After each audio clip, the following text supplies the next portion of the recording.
সরাসরি চলে যাই আমাদের প্রথম ঘটনায়, অর্থাৎ বার্থডে স্পেশালের প্রথম ঘটনাটি আজকে আমরা শেয়ার করতে যাচ্ছি আপনাদের সাথে। যে ঘটনাটি আমরা আজকে শুনবো সেই ঘটনার মূলে রয়েছে জাদু। আমিও খুব অবাক হয়েই পড়ছিলাম ঘটনাটি প্রথমবারের মতো, এবং আমিও শিখলাম, জানলাম কালো জাদু কোনটি, সাদা জাদু কোনটি। এইখানে যিনি ঘটনাটি বলছেন বা বর্ণনা করছেন তিনি জানিয়েই দিয়েছেন যে যদি কেউ তার ক্ষমতা সম্পর্কে কোনো ধরনের সন্দেহ প্রকাশ করেন তাহলে তিনি সেটা পরীক্ষা করে দেখতে পারেন। আমরা আপনাদেরকে শুধুমাত্র ঘটনা শোনাতে চাই, সুতরাং এই ধরনের পরীক্ষা বা এই ধরনের এক্সপেরিমেন্ট আমরা এড়িয়ে যেতে চাই এবং এটারই পক্ষে, কারণ আমরা চাই না যে কোনো অনাকাঙ্ক্ষিত মুহূর্তের জন্ম হোক। আর সে কারণেই, খুব সঙ্গত কারণেই আমরা সেই অংশগুলো বাদ দিয়ে যাব। এবং এই ব্যাপারে আমি সাবিত আলমের সাথে কথাও বলেছি। জানেন আপনারা সবাই যে সাবিত আলম এই ঘটনাটি পাঠিয়েছেন এবং সাবিত আলম আমাকে বলেছেন, অনুমতি দিয়েছেন যে হ্যাঁ, আপনি চাইলে এই অংশগুলো বাদ দিতে পারেন। যদি আপনারা খুব আগ্রহী হন তাহলে কি করবেন? তাহলে নিশ্চয়ই আপনাদের সাবিত আলমের সাথে এই বিষয়ে কথা বলতে হবে, আমার সাথে নয়। যাই হোক, আমরা চলে যাচ্ছি আমাদের আজকের ঘটনায়। আসসালামু আলাইকুম রাসেল ভাই ও প্রিয় শ্রোতা বন্ধুরা, কেমন আছেন আপনারা? আশা করি আল্লাহর রহমতে আপনারা সবাই ভালো আছেন, সুস্থ আছেন। আমিও ভালো আছি, আলহামদুলিল্লাহ। আমি আপনাদের সবার পছন্দের শো ভূত.com এর একজন মডারেটর এবং একনিষ্ঠ ভক্ত মোহাম্মদ সাবিত আলম, লিখছি ময়মনসিংহ বিভাগ থেকে। আজ আমি আপনাদের মাঝে আবারও হাজির হয়েছি নতুন একটি ঘটনা নিয়ে। কথা না বাড়িয়ে এবার বিরক্তিকর এক ঘটনার দিকে কর্ণপাত করে চলুন। বিরক্তিকর কেন বললাম সেটা আপনারা ঘটনা শুনে নিজেরাই বিচার করে নিতে পারবেন। তবে আমি দাবি করছি যে আপনারা এর আগে এমন কোনো ঘটনা কখনো শোনেননি। আজকের ঘটনাটি আমি কালেক্ট করেছি আমার পরিচিত একজন আঙ্কেলের কাছ থেকে। আঙ্কেলের নাম মোহাম্মদ আব্দুল হামিদ। উনি আমার কাছে আজ যে ঘটনাটি শেয়ার করেছেন সেটি মূলত ওনার খালাতো বোনের মুখে শোনা ঘটনা। ওনার খালাতো বোনের নাম শেয়ার না করে ঘটনাটি উপস্থাপন করার অনুমতি পেয়েছি বিধায় আমি ওনার খালাতো বোনের নাম প্রকাশ করছি না। হামিদ আঙ্কেলের খালাতো বোন বর্তমানে পর্তুগাল প্রবাসী। এই ঘটনাটি বলার আগে উনি দাবি করেছেন যে ওনার কাছে নাকি প্রধানত 4টে জিন রয়েছে এবং এই জিনের সাহায্যে মানুষজনের কাছে তাদের আত্মীয় স্বজন বা বন্ধু বান্ধবের ওপর জাদু করতে আসলে তিনি সেই কাজ করে থাকেন। এই কাজের জন্য তিনি নাকি প্রচুর টাকা দাবি করেন। তিনি আরও বলেছেন যে যদি কেউ আজ তার বলা একটি কথাও মিথ্যা মনে করেন, যাই হোক, এটার পরে উনি এই পদ্ধতির কথাটি বলেছেন যে কিভাবে, কেউ যদি, উনি বলতে চাচ্ছেন যেটা, সেটা হচ্ছে কেউ যদি তার ঘটনা বা তার ক্ষমতা সম্পর্কে এতটুকু সন্দেহ প্রকাশ করেন বা এতটুকু সন্দিহান হন, তাহলে তিনি একটা পদ্ধতি বলে দিয়েছেন যে পদ্ধতির মাধ্যমে তিনি আপনার ঘরের মধ্যে কারো একজনের অস্তিত্ব অনুভব করাবেন। অর্থাৎ আপনি যদি ওই কাজটি করেন, এটা খুব সহজ একটা কাজ, কিন্তু আমি এটা বলতে চাই না, কারণ আমি চাই না যে কেউ এই পরীক্ষার মধ্যে দিয়ে যাক। কারণ আমি ভেবেছি কেউ যদি আমাকে এইরকম একটা পরীক্ষা নিতে চাইতো আমি যেতাম কিনা। দেখুন, এই পরীক্ষাটি খুবই সহজ এবং সেটি করা মাত্র আপনি বুঝবেন যে আপনি আপনার ঘরে আর একা নন, সেই ঘরে অন্য কারো অস্তিত্ব আছে। কি হবে যদি আপনি এরকম কারো অস্তিত্ব অনুভব করেন? তাহলে প্রথম কথা হচ্ছে সবার আগে আপনি আমার উপরে রেগে যাবেন, এবং আপনি যদি ভয় পেয়ে যান তাহলে আরো বেশি আমার উপরে রেগে যাবেন। এবং সন্দেহ দূর করার জন্য এরকম কোনো পদ্ধতির ব্যাপারে আমি কথা বলতে আসলে রাজি নই। তবে যদি আপনাদের খুব বেশি আগ্রহ থাকে আপনারা সরাসরি সাবিত আলমের কাছ থেকে সেটা জেনে নিতে পারেন, এবং সেগুলো নিশ্চয়ই আরো অনেক ধরনের উপায় থাকতে পারে। আমি নিজে এটা নিয়ে কোনো এক্সপেরিমেন্ট করতে চাই না আর কি। যাই হোক, আমরা চলে যাচ্ছি আমাদের ঘটনার পরের অংশে। শুরুতেই বলে রাখি যে এই ঘটনাটি সেই জাদুকরিনী মহিলা আমাকে 2 দিনে 2 পার্টে বলেছেন বিধায় আমিও ঘটনাটি পার্ট আকারেই লিখছি। তবে চিন্তা করবেন না প্রিয় লিসেনার্স, আমি আপনাদের নিরাশ করব না। আপনাদের কথা চিন্তা করেই আমি 2টি পার্ট একত্র করে পাঠালাম, যা আপনারা এই একটা ইমেলের মধ্যেই পেয়ে যাবেন। হামিদ আঙ্কেলের খালাতো বোনের বলা ঘটনাগুলো আমি ওনার ভাষাতেই বলছি এবং অনিচ্ছাকৃত ভুল ত্রুটির জন্য সবার কাছে ক্ষমা চেয়ে নিচ্ছি। বলছেন জাদু করিনি।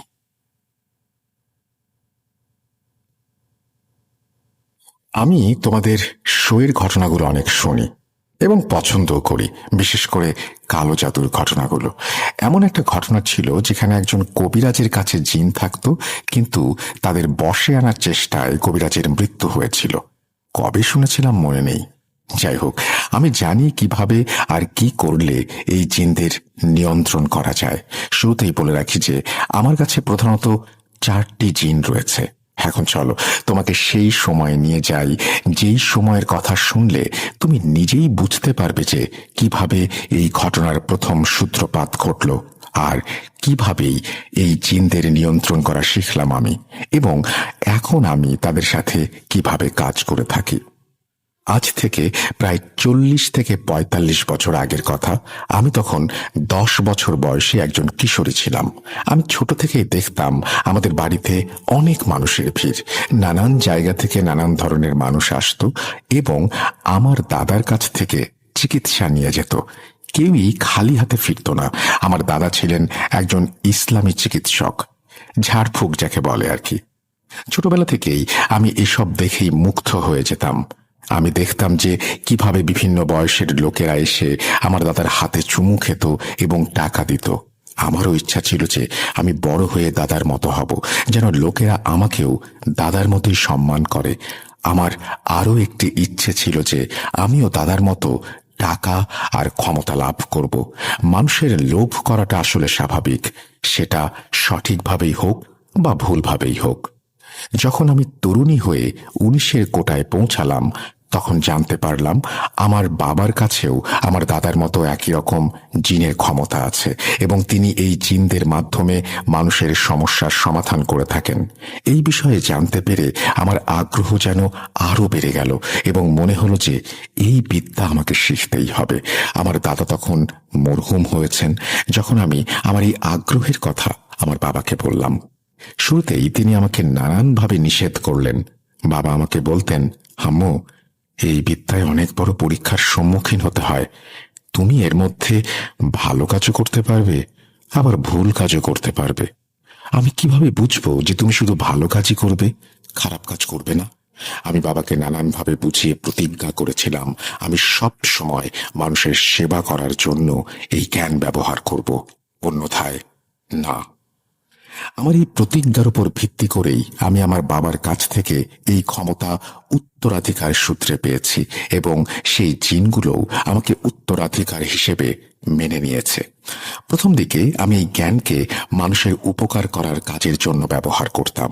আমি যখন মানুষের উপকার করতাম, তখন কিছু মানুষ আমাকে কৃতজ্ঞতা স্বরূপ উপহার হিসেবে মাঝে মাঝে টাকাও দিত।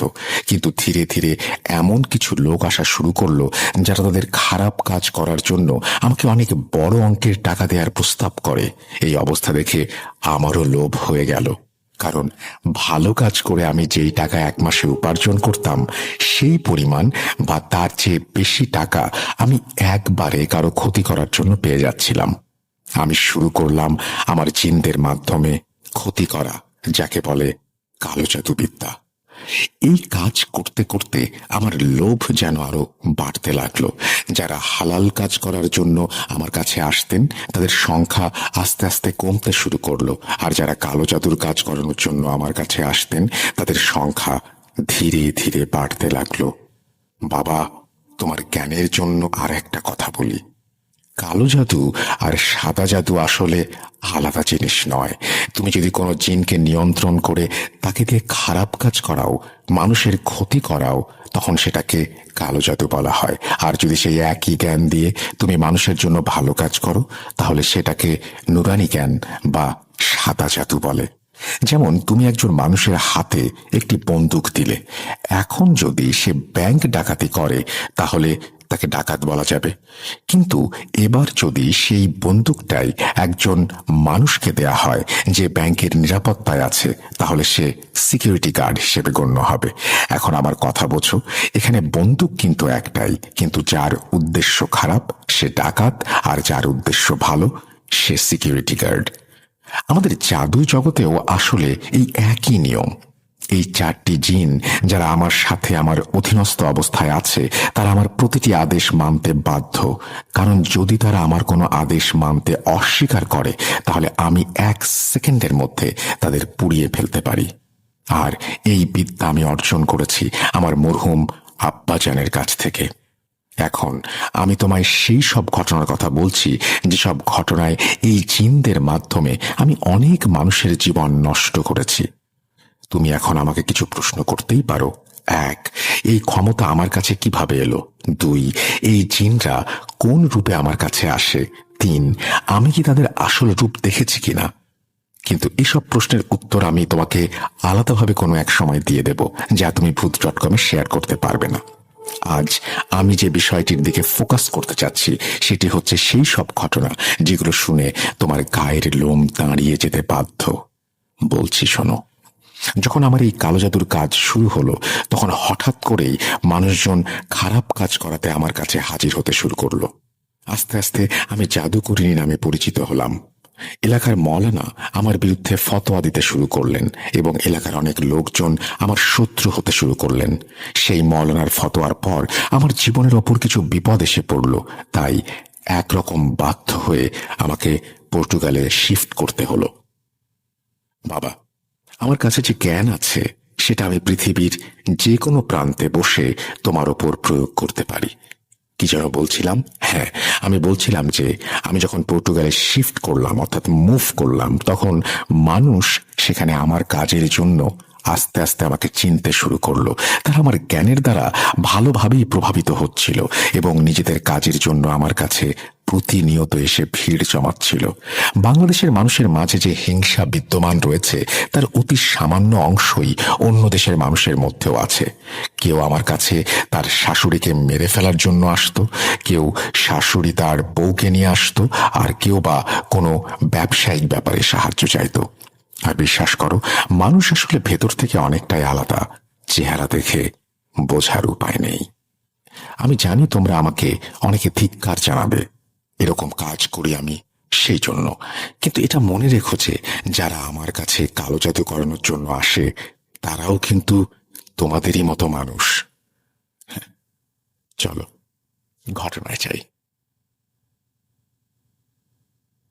ঘটনা 1, পর্তুগালে একদিন আমার কাছে এক মহিলা এসেছিলেন। ওনাকে দেখে বেশ ধনী বলে মনে হচ্ছিল আমার দরবারে এসে উনি আমার সামনে 10,000 পর্তুগিজ ইউরো রেখে বললেন, এই নিন টাকা, এখন আপনি আমার কাজটা করতে বাধ্য। আমি যখন আমার কাজের উদ্দেশ্য ওনার কাছে জানতে চাইলাম, তখন উনি বলতে শুরু করলেন যে আপনি আমার পুত্রবধূকে মেরে ফেলার জন্য কাজ করবেন, নয়তো তার সাথে আমার ছেলের ঝামেলা সৃষ্টি করিয়ে দিয়ে তাদের ডিভোর্স করানোর ব্যবস্থা করবেন। আমি তখন ওনাকে বললাম যে আপনার কাজ তো হয়ে যাবে, কিন্তু আপনাকে বলতেই হবে যে কেন আপনি এমন কিছু করতে চাইছেন, বিশেষ করে আপনার পুত্রবধূর বিরুদ্ধে।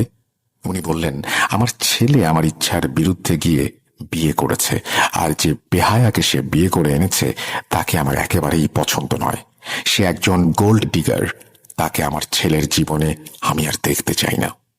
সেই মহিলা ওনার পুত্রবধূর ছবি সাথে করে নিয়ে এসেছিলেন। আমাকে দেওয়া টাকার সঙ্গে উনি আমাকে সেই ছবিটিও দিয়েছিলেন।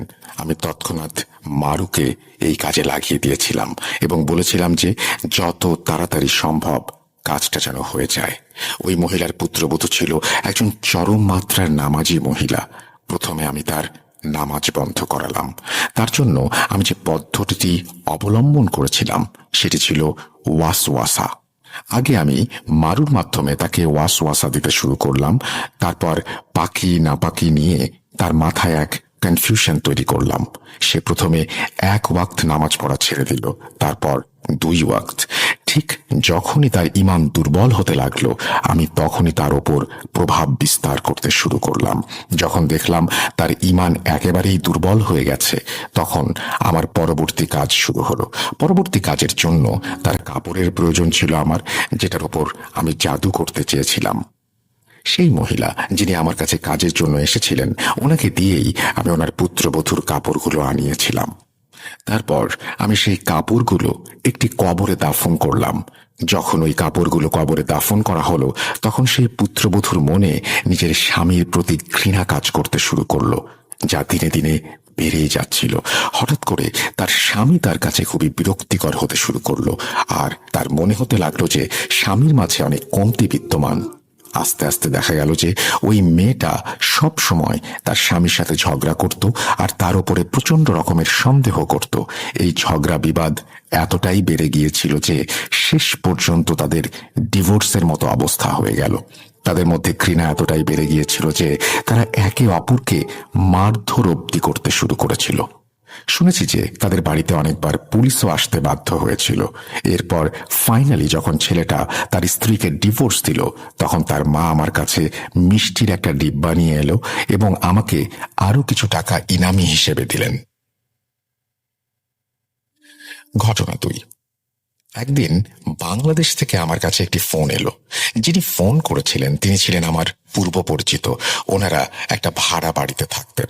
উনি আমাকে বলেছিলেন যে ওনাদের বাসার মালিক ওনাদেরকে বিনা কারণে বাড়ি খালি করতে বলেছে, কিন্তু এমন অবস্থায় ওনারা এই বাসা ছেড়ে অন্যত্র যাবার জন্য প্রস্তুত নন। উনি আমাকে বলেছিলেন যে এই কাজের জন্য উনি আমাকে বেশ বড়সড় ইনামই দেবেন। উনি বলেছিলেন যে যদি বাড়ির মালিক মারা যায় তাহলে মালিকের আগে পেছনে যেহেতু কেউ নেই, সেহেতু ওনারা সেই ভাড়া বাড়িতে শান্তিতে বসবাস করতে পারবেন। উনি আমাকে লোভ দেখিয়েছিলেন যে যত তাড়াতাড়ি তার এই কাজ সম্পন্ন হবে তত তাড়াতাড়ি উনি আমাকে 5 লক্ষ টাকা পাঠিয়ে দেবেন। এখন এই কাজের জন্য যে জিনিসটা আমার লাগবে সেটা শুনলে তোমাদের সবার রক্তচাপ হয়তো বেড়ে যাবে। আমার যেই জিনিস প্রয়োজন সেটা আসলে সেই পানির সাথে সম্পৃক্ত, যেই পানি দিয়ে মৃতদেহকে গোসল করানো হয়। আমি ওনাকে এই বিষয়ে জানালে উনি বাংলাদেশ থেকেই আমাকে পানি পাঠিয়ে দেন। আমি পর্তুগালে একটা কুর্তা ও একটা সালোয়ার কিনেছিলাম এই কাজের জন্য। আমার কাছে যেদিন এই পানি এলো সেদিন সন্ধ্যাতেই আমি সেই কুর্তা সালোয়ারটা সেই পানিতে ভিজিয়ে রেখেছিলাম। কিছুদিন ভিজে থাকার পর আমি সেটাকে একটা ছায়ার মতো স্থানে শুকিয়ে নিলাম আর সেই কুর্তা সালোয়ারটা আবার বাংলাদেশে পাঠিয়ে দিলাম এবং সেই ভাড়াটাকে বললাম এটা বাড়ির মালিককে উপহার হিসেবে দেবেন, এমন ভাবে যেন এটি তার মেয়ের জন্য দিলেন। আমার কথা মতো উনি সেটা ইস্ত্রি করে বাড়ির মালিককে তার মেয়ের জন্য উপহার হিসেবে দিয়ে দিলেন। যেই বাড়ির মালিকের মেয়ে সেই কুর্তা সালোয়ার গায়ে জড়ালো, বাড়িওয়ালা যেন একদম মরা মানুষের মতো বিছানায় শুয়ে গেল। এরপর সে অনেক ডাক্তার দেখিয়েও শেষ রক্ষা পায়নি। আমি জানতে পেরেছিলাম যে তার মৃত্যু হয়েছে 2 মাসের মধ্যেই।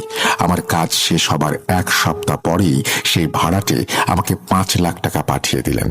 আর উনি যদি আমাকে টাকা না পাঠাতেন তাহলে ওনার জানা ছিল যে ওনার অবস্থাও সেই বাড়ির মালিকের থেকে ভিন্ন কিছু হবে না। ঘটনা 3। তৃতীয় ঘটনাটি হলো একজন সৎ মায়ের। সেই সৎ মায়ের 3টি সন্তান ছিল, যাদের মধ্যে একজন কন্যা সন্তান ছিল ওনার হাজবেন্ডের প্রথম স্ত্রীর সাথে। এখন ওনার এই ভয় ছিল যে যদি ওনার স্বামী মারা যান তাহলে সম্পত্তিতে সৎ কন্যারও অংশ থাকবে। সেই অংশটা যেন মেয়েটা না পায়, এই কাজ করার জন্য সে আমার কাছে এসেছিল। উনি এই কাজের জন্য আমাকে 10 লাখ টাকার লোভনীয় অফার দেন। আমি জি হুজুর বলে কাজটা হাতে নিলাম। আমি ওনার কাছ থেকে 2 লক্ষ টাকা অগ্রিম নিলাম আর ওনাকে 2টা ডিম দিয়ে বললাম যে এই ডিমগুলো আপনার সৎ মেয়েকে খাওয়াতে হবে। উনি ডিমগুলো নিয়ে বাসায় চলে গেলেন। এরপর যখনই ওনার মেয়ে সেই ডিমগুলো খেলো, আমার সামাইল তার উপর হামলা করে দিল আর মেয়েটাকে আস্তে আস্তে পাগল বানিয়ে দিল। সেই মেয়েটা পাগল হয়ে সারাদিন ধরে নিজের শরীরের ওপর ছুরি, কাঁটা, ব্লেড দিয়ে জখম করতে লাগলো। তাকে বাধা দিতে গেলেও সে কারোরই হাতে আসতো না। তার বাবা যেহেতু ধনী ছিল, প্রথমে মেয়েটিকে উনি ডাক্তারের কাছে নিয়ে গেলেন, কিন্তু যখন পরিস্থিতি হাতের বাইরে চলে গেল তখন তাকে মানসিক হাসপাতালে ভর্তি করাতে হলো। আর যখনই সে হাসপাতালে ভর্তি হয়ে গেল আমার জন্য সে সহজ শিকারে পরিণত হলো। আমি তাকে মানসিকভাবে আরো দুর্বল করে দিলাম। যখন সে পুরোপুরি আমাদের আয়ত্তের ভেতরে চলে এলো তখন সে একদিন কোনোভাবে একটা ছুরির ব্যবস্থা করে সেটা নিজের গলাতেই চালিয়ে দিল। হাসপাতালের লোকেরা ভেবেছিল সে আত্মহত্যা করেছে, কিন্তু আমি আর তার সৎ মা এই ব্যাপারগুলো ভালো করে জানতাম যেটা কার কাজ। ঘটনা 4। চতুর্থ ঘটনা একজন রাজনীতিবিদের, যিনি তার প্রতিপক্ষের এক নেতার ওপর জাদু করতে চেয়েছিলেন। এটা তখনকার কথা যখন আমি বাংলাদেশে ছিলাম। উনি একদিন আমার কাছে এলেন এবং আমাকে তার সব সমস্যার কথা বলতে শুরু করলেন। উনি বলেছিলেন ওনার প্রতিপক্ষ যদি মারা যায় তাহলে উনি সহজেই নির্বাচনে জয়লাভ করতে পারবেন। ওনার কথা শুনে আমি ওনার কাছে ওনার প্রতিপক্ষ নেতার ছবি চাইলাম। যখন উনি আমাকে ওই বিরোধী প্রার্থীর ছবি দিলেন তখন আমি ওনাকে বলেছিলাম যে ওনার কাজ তো হবে, কিন্তু বদলে ওনাকে আমার 10 লাখ টাকা দিতে হবে। উনি আমার কথায় রাজি হয়ে গেলেন। এরপর আমি আমার কাজ শুরু করে দিলাম। কিন্তু কাজ শুরু করার কিছুদিনের মাথায় জানতে পারলাম সেই প্রতিপক্ষ কোনো এক জাদুকরের কাছ থেকে নিজের জন্য প্রোটেকশন নিয়ে নিয়েছেন আমার কাজের বিরুদ্ধে। সেই জাদুকরের বেশ কিছু জিন তার সিকিউরিটির জন্য নিযুক্ত ছিল, যা আমি আস্তে আস্তে বুঝতে পারলাম।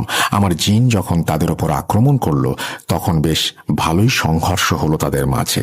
এই লড়াই হাতে হাতে লড়াই নয়, বরং জাদুকরদের মাঝে একে অপরের সাথে জ্ঞানের লড়াই। যখন আমি ওই জাদুকরের সাথে লড়ছিলাম তখন আমি বুঝতে পারলাম যে আমি দুর্বল হয়ে পড়ছি। ওই সময়ে ওই জাদুকরের সাথে লড়াই করাটা আমার জন্য নিছক বোকামি ছাড়া আর কিছুই ছিল না।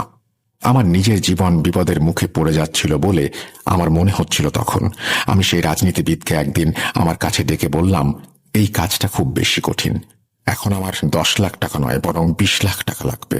উনি তাতেও রাজি হয়ে গেলেন। এখন আমাকে এই কাজের জন্য এমন কিছু করতে হবে যেন আমি ওই বিরোধী প্রার্থীর জিনদের ধরতে পারি যারা সেই প্রতিপক্ষ প্রার্থীর সুরক্ষার কাজে নিয়োজিত ছিল। এটা ছিল 1.5 সপ্তাহের মহা কঠিন এক কাজ, যা আমি এরপর অনেক সহজেই সম্পন্ন করলাম। 1.5 সপ্তাহ পর যখন আমার কার্যক্রম সম্পূর্ণ হলো তখন ওই বিরোধী প্রার্থীর সিকিউরিটির জিনদের আমি ধরাশায়ী করতে সক্ষম হলাম এবং আমার কাছে বন্দী করে রাখলাম। এখন যতক্ষণ না তারা আমার অধীনে আছে ততক্ষণ কেউই তাদের এই বন্দী দশা থেকে মুক্তি দিতে পারবে না। এরপর আরেকটি কাজ আমি করেছিলাম, সেটা হলো আমার অধীনস্থ জিনদের মাধ্যমে ওই জাদুকরকে মেরে ফেললাম, কারণ সে ভবিষ্যতে আমার ক্ষতির কারণ হতে পারে। এক ঢিলে 2 পাখি মারা হলো। আমার চাল বুঝতে পারল না কেউই, আমার ভবিষ্যৎ সিকিউরিটিও হয়ে গেল। সেই জাদুকর ভেবেছিল যে প্রথম যুদ্ধে হেরে যাবার পর আমি এই কাজ থেকে হয়তো সরে গিয়েছি, কিন্তু আমি তাকে ঘুমের মধ্যে মেরেছিলাম, কারণ যদি সে জাগ্রত থাকতো তাহলে তাকে মেরে ফেলার কাজটা অনেক কঠিন হয়ে যেত। এখন আমার লক্ষ্য ছিল সেই বিপক্ষ দলীয় প্রার্থী, যিনি সেই রক্ষাকারী জিনদের চলে যাওয়ার পর পুরোপুরি আমার জন্য সহজ টার্গেটে পরিণত হয়েছিল। আমি আমার জিনের মাধ্যমে তার আত্মীয়কে প্রসেস করলাম। এরপর আমার জিন ওনার ওপর এমন এক মৃত্যু দিল যে তার মৃত্যু একদম স্বাভাবিক বলেই মনে হলো। তার পরিবারের লোকেরা পোস্টমর্টমও করালো না। করালেই বা আমার কি? হতে পারে তার পোস্টমর্টম রিপোর্টেও জানা যেত যে তার মৃত্যু স্বাভাবিক ছিল না, বরং তাকে গলা টিপে মারা হয়েছে। এবার খুঁজতে থাকো কে মেরেছে। শেষমেশ ধরা যদি কাউকে পড়তেই হয় তবে ধরা পড়লে পড়তো সেই বিপক্ষ দলীয় নেতার আত্মীয়ই।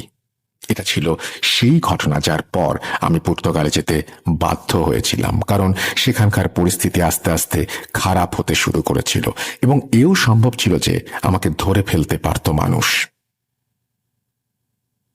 পঞ্চম ঘটনা হলো একজন পরিচিত ব্যবসায়ীর। এই বাংলাদেশি ব্যবসায়ী কানাডায় থাকতেন। ওনার একজন প্রতিদ্বন্দ্বী ব্যবসায়ী আমার কাছে আসেন এই কামনা নিয়ে যে উনি সেই কানাডা প্রবাসীর ব্যবসা শেষ করতে চান। এরপর যখন উনি আমাকে টাকা দেওয়ার প্রস্তাব করলেন আমি সঙ্গে সঙ্গে রাজি হয়ে গেলাম। এখন আমার সেই কানাডার ব্যবসায়ীর সকল তথ্যের প্রয়োজন। শুধু কালজাদু করতে চাওয়া ব্যক্তিটি আমাকে সেই কানাডার ব্যবসায়ীর ও তার মায়ের ছবি এনে দিলেন। ওনার মায়ের নাম আর ওনার নামও বললেন। আমি আমার জিনের দলকে সেখানে পাঠালাম যাতে তারা দেখতে পারে যে কোনো জাদুকর ওনার রক্ষায় নিয়োজিত আছে কিনা। যখন জানতে পারলাম যে সে সব জাদুতে বিশ্বাস করে না তখন উনি আমার সহজ শিকারে পরিণত হয়ে গেলেন। আমি জিনের মাধ্যমে ওনার ওপর জাদু করতে শুরু করলাম। ওনাকে জাদু করা মিষ্টি খাওয়ালাম আর ওনার চায়ের মধ্যে ছাগলের রক্তের কয়েক ফোঁটা দিয়ে দিলাম। এই যে কাজগুলোর কথা আমি বলছি সেই সব কাজ আমার সেই জিনগুলোই করেছিল। আমি এসব কাজ করে ওনার মস্তিষ্ক এমনভাবে নিয়ন্ত্রণ করছিলাম যে উনি সঠিকভাবে যেন কোনো ব্যবসায়িক সিদ্ধান্ত নিতে না পারেন। সঠিক সিদ্ধান্ত না নেয়ার কারণে ওনার ব্যবসায় বেশ কিছু ক্ষতি হয়ে গেল। আমার জিনও ওনার ওপর সবসময় নজর রাখত। যে কোনো সঠিক কাজ করতে গেলে তাকে সেখান থেকে পথভ্রষ্ট করে দেওয়া হতো। কয়েক মাস পর সে এত বড় ব্যবসায়ী রাস্তায় এসে দাঁড়িয়েছিল। বেচারা এত বড় ক্ষতি সহ্য করতে না পেরে মানসিক ভারসাম্য হারিয়ে ফেলল। শোনো, ঘটনা তো অনেক আছে, যদি তুমি বলো তবে আমি শুনিয়ে দিতে পারি। আমার কাছে তো অনেক ধরনের মানুষ আসে। আমি যে দাবি করছি ঘটনার শুরুতে, সেই দাবি আমি পুনরায় করছি।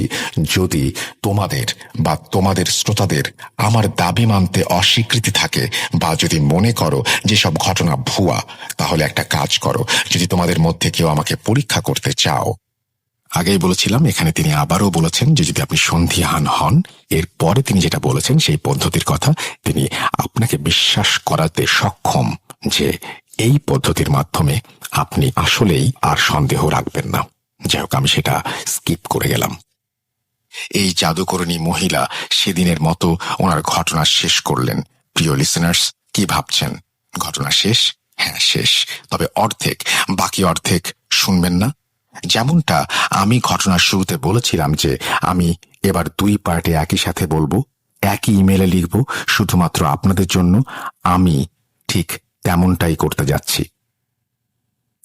জাদুকরণীর এইসব ঘটনা সেদিনের মতো শেষ করে আমি ঘটনাটি উনি যতটুকু বলেছিলেন ততটুকু লিখে সেদিনের মতো ঘুমানোর প্রস্তুতি নিলাম। এখন আমি আপনাদের সঙ্গে আমার ব্যক্তিগত অভিজ্ঞতা শেয়ার করতে চাই। যেদিন আমি এই ঘটনাগুলি লিখে ঘুমানোর জন্য শুয়ে পড়লাম, সেদিন রাতে ভোর 4:43 আমার ঘুম ভাঙল। আমি দেখলাম যে আমি মনে হয় উল্টো হয়ে আমার বুক বিছানার দিকে দিয়ে শুয়ে আছি। হঠাৎ মনে হলো আমার শরীরের নিচে থাকা তোষকটা যেন নড়ছে আর বুকটা ধরফর করছে। এতটা বেগে ধরফর করছিল যে মনে হচ্ছিল আমার শরীর কাঁপছে। আমি ভাবছিলাম যে এভাবে সবকিছু কাঁপছে কেন। আমার মাথায় এলো যে ভূমিকম্প হচ্ছে না তো আবার। আমি আমার ঘরের দরজার দিকে তাকালাম। মনে হচ্ছিল দরজাটা কাঁপছে খটখট আওয়াজ করে। হঠাৎ মনে হলো আমার কোমরের ওপর থাকা কম্বল কেউ ধরে টেনে নিয়ে যাচ্ছে। এসব বিষয়ে রিসার্চ করতে করতে মাঝে মাঝে ভয় জিনিসটা তেমন ছিল না। আমি বিছানা থেকে উঠে ডাইনিং রুমের দিকে গেলাম। ফ্যানের দিকে তাকিয়ে দেখলাম যে ফ্যান তো একেবারে স্থির, ভূমিকম্প তো হচ্ছে না। আমি বেসিনে মুখ ধুয়ে আমার ঘরের বারান্দায় গিয়ে একটা সিগারেট ধরালাম। রাত তখন 4:58। আমি সিগারেট খেয়ে রুমে ফিরে লাইট অফ করে আবার বিছানায় এসে শুয়ে পড়লাম। একটু তন্দ্রা আসতেই আবার সেই একই অনুভূতি, ভূমিকম্প, কেউ আমার কম্বল ধরে টেনে নামিয়ে নিয়ে যাচ্ছে। আমি এবার বিরক্ত হয়ে উঠে ঘরের লাইট অন করে দরজার সামনে দাঁড়ালাম।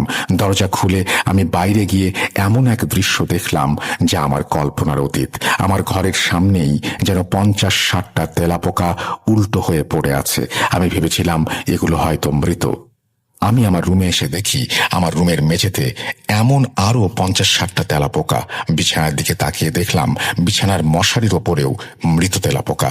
আমি হতভম্ব হয়ে দাঁড়িয়ে রইলাম। একটু পর ফজরের আজান দেবে। আমার আম্মু নামাজের জন্য উঠলেন। আমার রুমের সামনে এসে উনি আমাকে জিজ্ঞেস করলেন, কিরে, তোর রুমের বাইরে আরো তেলাপোকা মরে পড়ে আছে কেন? আমি ওনাকে বললাম, রুমের ভেতরে আসো। উনি আমার রুমের ভেতরে এসে আমার মতো একটা শক খেলেন। এরপর উনি আমাকে জানালেন এটা অসম্ভব, কারণ বাসার কোনো রুমেই তেলাপোকা মরার কোনো মেডিসিন প্রয়োগ করা হয়নি। এরপর আমার মা ঘর ঝাড়ু দেবেন ভেবে ফুলের ঝাড়ু নিয়ে আমার রুমে উপস্থিত হলেন। আশ্চর্যজনকভাবে ঝাড়ুটার স্পর্শ পেয়ে প্রতিটি তেলাপোকা সোজা হয়ে দৌড়ে কোথায় পালিয়ে গেল। এই ঘটনার ব্যাখ্যা আমার আজও জানা নেই। আছে শুধু প্রশ্ন, যদি তেলাপোকা মারার মেডিসিন দেয় তাহলে এরা কেন মারা গেল না? আর যদি সারা ঘরে মেডিসিন দেয়া হয়, শুধুমাত্র আমার ঘরের সামনেই কেন এরা আসবে?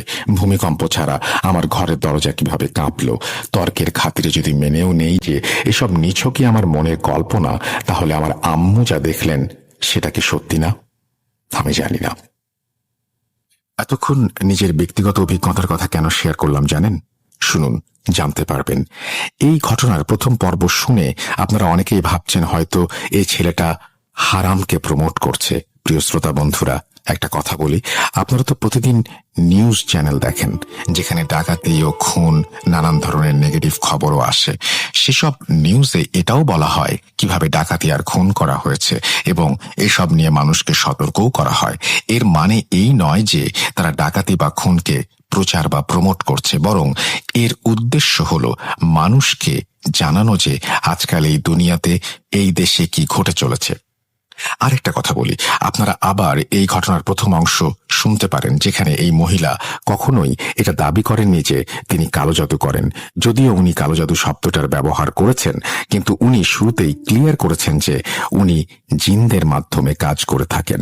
ওনার বলায় সব ঘটনার একমাত্র উদ্দেশ্য হলো আমাদের সেই জিনের দুনিয়ার সম্পর্কে জানানো, আর এটাও জানানো যে আসলে এই দুনিয়া আছে আমাদেরই মাঝে, আর এটাও জানানো যে এই দুনিয়াটা কিভাবে কাজ করে। তবু আমি বলে রাখি যে ওই মহিলা যাই বলেছেন, ওনার কোনো প্রকার বক্তব্যের জন্য আমি কোনো দায়িত্ব নিচ্ছি না। তিনি যা কিছু বলেছেন আমি শুধু সেটা ওনার ভাষায় আপনাদের সামনে উপস্থাপন করছি। এর পেছনে কি রহস্য আছে সেটা আল্লাহই ভালো জানেন। যাই হোক, চলুন আমরা আবার সেই জাদুকরিনীর ঘটনায় মনোনিবেশ করি। ঘটনার পরের অংশ আমি আবারও জাদুকরিনী মহিলার ভাষাতেই বলছি এবং অনিচ্ছাকৃত ভুল ত্রুটির জন্য ক্ষমা প্রার্থনা করছি। বলছেন জাদুকরিনী: বাবা, কেউ যদি নিজের নাম আর তার মায়ের নাম লিখে থাকেন কমেন্ট সেকশনে, তাহলে তোমার এবং তোমার শ্রোতাদেরও বিশ্বাস হয়েছে এতক্ষণে যে আমি কে, আমার সাথে কে আছে, আর আমি কি করতে পারি। এই ঘটনা যেদিন প্রচার হবে তার আগের দিন তুমি আমাকে জানাবে। আমি তোমাদের কমেন্ট পড়ব প্রথম অংশ শেষ হবার পরে। তোমাদের কমেন্ট সেকশনে অনেকেই হয়তো এতক্ষণে বলেছে বা বলবে আগামীকাল যে তাদের স্বপ্নে এমন কিছু ঘটে গেছে যার কোনো ব্যাখ্যা নেই। যাই হোক, এবার তোমাকে একটা মজার কথা বলি। আমি কিন্তু ইতিমধ্যে টুকটাক তোমাকেও দেখিয়েছি গত রাতে। বুঝতে পেরেছ হয়তো যে আমি কি করতে পারি। এখন তুমিও এই ব্যাপারে অনেকটাই জানো। বাবা, তোমাদের কমেন্ট সেকশন চেক করো তো। অনেকেই এখন আমার নামে হয়তো জাহান্নামের সার্টিফিকেট বিলি করছে, অথচ যারা এই সার্টিফিকেট বিলি করছেন এনারা নিজেরাও জানেন না যে এনারা কোথায় যাবেন, কিন্তু অন্যদের জাহান্নামের সার্টিফিকেট এমন ভাবে দিচ্ছেন যেন এনাদের নিজেদের জান্নাতে যাওয়াটা পাকা হয়ে গেছে। আমি জানি যে আমি গুনাহগার, আমি অনেক গুনাহ করেছি, কিন্তু প্রতিটি কাহিনীর দুইটা দিক থাকে। যেখানে আমি মানুষের সাথে অনেক অন্যায় করেছি, সেখানে কিছু মানুষের ভালো করার জন্য তাদের উপকারও করেছি। এখন কিয়ামতের দিনই পরিষ্কার হবে কার পাল্লা কতটুকু ভারী। এখন তোমাকে আমি যে ঘটনাগুলো বলবো সেগুলো আমার ভালো কাজগুলোর মাঝের কিছু কাজ, যার মাধ্যমে তোমরা বুঝতে পারবে যে আমি মানুষকে সাহায্যও করেছি। আবারও বলি যে আমার জ্ঞান ভুল নয়, আমি কোনো ভুল চিৎকার করিনি, কোনো শয়তানের কাছে সাহায্য চাইনি, কোনো শিরক বা কালাম পড়িনি। আমি জিনের মাধ্যমে ভালো কাজও করি এবং একইভাবে খারাপ কাজও করি। ঘটনা এক। একদিন আমার দরবারে একজন মহিলা এসে হাজির হলেন। ওনাকে দেখে যেন খুবই বিমর্ষ মনে হচ্ছিল আমার। এটা তখনকার ঘটনা যখন আমি বাংলাদেশেই থাকি। সেই মহিলা আমার সামনে দাঁড়িয়ে কাঁদছিলেন এবং হাত জোর করে বলছিলেন যে ওনার পরিস্থিতি কতটা খারাপ। ওনার স্বামী কোনো চাকরি বা কাজ পাচ্ছিল না, ছেলেদের কোথাও চাকরি হচ্ছিল না। মনে হচ্ছিল যে ওনাদের বাড়ি থেকে সুখ পুরোপুরি পালিয়ে গেছে। উনি বলেছিলেন যে ওনার ঘরের চারপাশে পরিষ্কার করলেও নোংরা ময়লা পড়ে কিছুক্ষণের ভেতর, আবার দুর্গন্ধ হয়ে যায়। এত নোংরা আবর্জনা কোথা থেকে আসে কেউ জানে না। ওনাদের আলমারিগুলোর ভেতরে থাকা কাপড়গুলো কেউ যেন ব্লেড দিয়ে কেটে চলে যায়। না, ওনাদের মেয়েদের জন্য ভালো কোনো সম্পর্ক আসছে না। ওনাদের ছেলেদের চাকরি বা বিয়ে হচ্ছে না। ওদের বিয়ের সম্পর্ক এলেও কোনো না কোনো অজুহাতে সেই বিয়ে বাধা পড়ে। প্রথম দিন আমি সেই মহিলাকে এড়িয়ে চললাম এবং ওনাকে ওনার বাড়ি পাঠিয়ে দিয়েছিলাম, কারণ আমি জানতাম যে ওনার পরিবার খুবই গরিব আর ওনার পক্ষে আমার চিকিৎসার খরচ বহন করা সম্ভব নয়। কিন্তু কিছু সপ্তাহ পর উনি আমার কাছে আবার ফিরে এলেন এবং একেবারে আমার পায়ের কাছে পড়ে গেলেন। উনি কাঁদতে কাঁদতে বলেছিলেন যে ওনার মেয়ের শরীরে কাটা দাগ পড়েছে এবং ওনার মেয়ের মুখ দিয়ে কেউ পুরুষালী কণ্ঠে কথা বলছে, আর অনবরত ওনার মেয়ে পাগলের মতো আচরণ করছে, এমনকি নিজেকে মারারও চেষ্টা করছে। তোমাদের এখানে একটু বলে রাখি, আমি কোনো ইস্তেখারা করি না। যদি কাউকে চেক করতে হয় যে তার সাথে কোনো সমস্যা আছে কিনা, আমি আমার জিনদের পাঠিয়ে চেক করি, দেখি কোনো সমস্যা আছে কি নেই। আর হ্যাঁ, তোমাকে গতদিন হয়তো আমি আমার জিনদের নাম বলিনি। আসলে আমার অধীনে থাকা কয়েকজন জিন আছে, তাদের মাঝে 4 জন খুবই বিশেষ আমার জন্য। আমি বেশিরভাগ কাজ এই 4 জনের মাধ্যমে করে থাকি। এদের মধ্যে একজনের নাম সামাইল, দ্বিতীয় জনের নাম মারু, তৃতীয় জনের নাম মাস এবং চতুর্থ জনের নাম হুজ্জা। এখন বলি সেই মহিলার ঘটনা। সেই মহিলা আমার কাছে এসে বসে খুবই আকুতি মিনতি করছিলেন ওনাকে সাহায্য করার জন্য। আমার ছোট মেয়ে তখন আমার পাশেই বসেছিল। সে আমাকে বলল, আম্মা, এর কাজটা করে দিন দয়া করে। আমি ওই মহিলার উপর কিছুটা রেগে গেলাম। তখন আমি ওনার কাছে জানতে চাইলাম উনি কোথায় থাকেন। ওনার বাড়ির ঠিকানা নিয়ে আমি সামাইলকে ওনার বাড়িতে পাঠিয়ে দিলাম। কিছুক্ষণের মধ্যে সামাইল ফিরে এসে আমার কানে কানে বলল, এদের বাড়িতে ভয়াবহ জাদু করা হয়েছে এবং যেই জাদুকর এই জাদু করেছে সে অনেকগুলো জিনকে এনাদের পেছনে লাগিয়ে দিয়েছে যেন এনাদের কোনো নেক বা হালাল কাজই না হয়। এরপর সামাইল আমাকে বলল, আম্মা, আপনাকে এদের বাড়িতে যেতে হবে, আপনার সাথে আমরাও যাব। এনাদের বাড়িতে কিছু কাজ করে সেই জাদুকরের সঙ্গে যোগাযোগ করতে পারবো। আমি ওই মহিলাকে বললাম যে আগামী রবিবার আমি ওনার বাড়ি যাব, এরপর বাদ বাকি কথা সেখানেই হবে। পরবর্তী রবিবার এলো, আমি ওনাদের বাড়ি চলে গেলাম। ওনাদের বাড়ির অবস্থা দেখে আমি নিজেও চিন্তিত হয়ে পড়লাম। ওনার ছোট ছোট মেয়ের মুখে আমি ভয়ের ছাপ লক্ষ্য করছিলাম। আমার দিকে তাকিয়ে তাদের মুখে কিছু আশার আলোও যেন আমি দেখতে পাচ্ছিলাম। তারা যেন আমাকে এক ধরনের মসিহা মনে করতে শুরু করেছিল, যেন তাদের এই সমস্যা থেকে আমি বের করে নিয়ে আসতে পারি। আমি যখন ওনাদের বাড়িতে প্রবেশ করলাম তখন সেখানে কোনো জিনদের দেখা পেলাম না। হয়তো তারা আমার আসার খবর শুনে পালিয়ে গেছে। সামাইল আমাকে জানালো, আম্মা, বাকিরা এখান থেকে পালিয়ে গেছে। আমি জিন দেখতে পারি, কিন্তু তারা আমাদের মতো একে অপরকে দেখে না। এই দৃষ্টিশক্তিটা শুধুমাত্র একজন আধ্যাত্মিক ব্যক্তির কাছেই থাকে, যা অনেক সময় জন্মগত হয়, আবার অনেক সময় অর্জন করা যায়। সাধারণ মানুষ হয়তো এটা বুঝতে পারবেন না। যাই হোক, ওনাদের বাড়িতে কিছু একটা আছে। আমি খেয়াল করলাম যে তাদের বাড়ির ওপর অনেকগুলো কাক আর চিল ঘোরাফেরা করছে। যদি কারো বাড়ির ওপরে চিল আর কাক এভাবে ঘোরে তাহলে 100% প্রমাণ যে ওই বাড়ির ওপর কালো জাদু করা হয়েছে। আমি বাড়ির প্রতিটি সদস্যের সাথে আলাদা আলাদাভাবে কথা বললাম। তাদের আমি জিজ্ঞেস করছিলাম যে তারা কি কি অনুভব করেছে এই বাড়িতে। তাদের সবচেয়ে ছোট 9 বছরের মেয়েটা বলেছিল সে দেখতে পায় একজন মহিলাকে যার শরীর আগুনে পুড়ে যাচ্ছে এবং সেই মহিলা তাকে নাকি স্বপ্নে এসেও ভয় দেখায়। সেই মহিলার ইমিডিয়েট বড় বোন বলতে শুরু করলো যে সে ঘরে নানান ধরনের ছায়া দেখে এবং প্রায়ই ঘুমের মধ্যে কেউ নাকি তাকে তুলে নেওয়ার চেষ্টা করে। ওই বাচ্চাদের বাবাকে দেখে একজন ভালো মানুষ বলেই মনে হচ্ছিল আমার। ওনার চেহারায় সাদা দাড়ি ছিল, কপালে নামাজি দাগ স্পষ্ট। আমি ওনার কাছে জানতে চাইলাম যে ভাইজান, আপনার সাথে কি কিছু হয়েছে? উনি বললেন ওনাকে নামাজ পড়তে বাধা দেওয়া হয় এবং নিয়মিত চেষ্টা করা হয় যেন তিনি নামাজে যেতে না পারেন। তারপর তিনি একটি ঘটনা শেয়ার করলেন। সেটা ছিল কিছুটা এমন।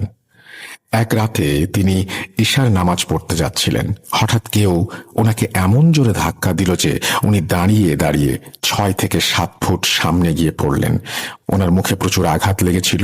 ওনার নাকের হাড়ও নাকি ভেঙে গিয়েছিল। এই ঘটনা কি প্রায় 2 মাস আগের, কিন্তু এখনো ওনার মুখে আঘাতের চিহ্নটা রয়ে গেছে। সেই মহিলা যিনি ওই বাচ্চাদের মা, তিনি আমার কাছে এসে বললেন যে রান্না করার ফাঁকে আমাদের হাঁড়িতে কেউ এমন কিছু দিয়ে চলে যায় যার জন্য হাঁড়ি থেকে প্রচুর দুর্গন্ধ বের হতে শুরু করে। আমরা অনেক চেষ্টা করেছি কিন্তু কিছুই বুঝতে পারিনি যে আসলে এই কাজটা কে করেছে।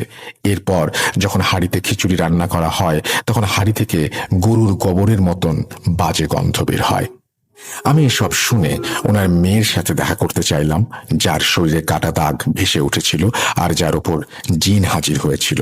আমি সেই মেয়ের ঘরে ঢুকতেই দেখলাম যে সে একদম অযত্নে ঘুমাচ্ছে, কিন্তু আমার ঘরে ঢোকার সাথে সাথেই সে বিছানায় উঠে পড়ল। আমি তার চোখের দিকে তাকিয়ে দেখলাম, আমার মনে হলো তার মধ্যে কিছু একটা অবশ্যই আছে। সে বিছানা থেকে লাফ দিয়ে উঠে আমাকে আক্রমণ করতে চেষ্টা করলো, কিন্তু মাঝপথেই সামাইল আর মারু তাকে ধরে ফেলল। এরপরে সে একেবারে অভ্রান্তভাবে চিৎকার করছিল আর হাত পা ছোড়াছুড়ি করছিল আর আমার ওপর আক্রমণের চেষ্টা করছিল অনবরত। আমি সামনে এগিয়ে গিয়ে তার মুখে জোরে একটা চড় মারলাম আর সাথে সাথে সে একদম ছোট বাচ্চার মতো মন খারাপ করে বিছানায় বসে পড়ল। আমি তার কাছে প্রশ্ন করতে শুরু করলাম, তুই কে? তোকে কে পাঠিয়েছে? তোর পেছনে কোনো জাদুকর আছে? বল। সে বলল, আমাকে তো ওই জাদুকর তার গোলাম বানিয়ে রেখেছে। যদি আমি তার নাম বলি তবে সে আমাকে মেরে ফেলবে আপা। এখন ওই জাদুকরের সাথে যোগাযোগ করতে হলে আমাকে কাজ করতে হবে। আমি বাড়ির সবাইকে ঘর থেকে বাইরে পাঠিয়ে দিলাম, শুধু ওই মেয়েটিকে বাদে। মেয়েটি তখনও আমার সামনেই বসা অবস্থায় ছিল। আমি সামাইল আর মারুকে নিয়ে ঘরে মেয়েটির সামনে ছিলাম। আগেই বলে রাখি যে যখনই আমি বাড়ি থেকে বের হলাম তখন আমার আরো দুইজন জিন রজনী আর বুসিরের কাছে বাড়ির দায়িত্ব দিয়ে আসতাম, কারণ যেসব জাদুকর আমার শত্রু হয়ে উঠেছিল তারা সব সময় সুযোগের সন্ধানে থাকতো যে কিভাবে আর কখন তারা আমার পরিবারের ক্ষতি করতে পারবে। সেই কারণে রজনী আর বুসির আমার অনুপস্থিতিতে বাড়িটা রক্ষার কাজ করত। যাই হোক, আমি সেই মেয়েকে সামনে বসিয়ে আমার মতো জাদুর আয়াত পড়া শুরু করলাম। কিছু সময় পর সেই জাদুকর আমাকে তার জিনের মাধ্যমে তার বার্তা পাঠাতে লাগলো। এটা এমন একটা পরিস্থিতি যখন আমরা জাদুকররাই আর এক জাদুকরের বিরুদ্ধে লড়াই করি। এই লড়াই চলাকালীন আমরা একে অপরের শক্তি সম্পর্কে ধারণা পাই। সেই জাদুকরও আমার শক্তির কথা বুঝে গিয়েছিল। আমি সামাইল আর মারুকে তার ডেরায় পাঠিয়ে দিয়েছিলাম। সেই জাদুকর তৎক্ষণাৎ পিছনে হটতে বাধ্য হলো আমার খবর পেয়ে এবং আমাকে খবর পাঠালো, ঠিক আছে, আমি আমার জিনদের ফিরিয়ে নিচ্ছি। যখন আমি তাকে খবর পাঠিয়ে জিজ্ঞেস করলাম যে এই কাজটা কে করাচ্ছে তাকে দিয়ে, আমার প্রশ্ন শুনে সে খবর পাঠিয়ে দিল, আপনি যে এই বাড়িতে বসে আছেন ওই বাড়ির মহিলার স্বামীর বড় ভাইয়ের বউ আমাকে দিয়ে এই জাদু করাচ্ছে। আমি কারণ জানতে চাইলে সে বলল ওই মহিলা তার ছেলের সাথে এই বাড়ির এই মেয়ের বিয়ে দিতে চেয়েছিল, কিন্তু যখন তারা বিয়েতে রাজি হয়নি তখন সে বাড়িতে আমাকে দিয়ে জাদু করিয়েছে। আমি জাদুকরকে খবর পাঠালাম আর বললাম যে ওই বাজে মহিলাকে যেন তাড়াতাড়ি ডেকে নিয়ে আসে এবং আমার সাথে ফোনে কথা বলিয়ে দেয়। একটু পরেই সেই বাজে মহিলার ফোন আসলো, কিন্তু সে আমার সাথে খুব খারাপ ব্যবহার করছিল।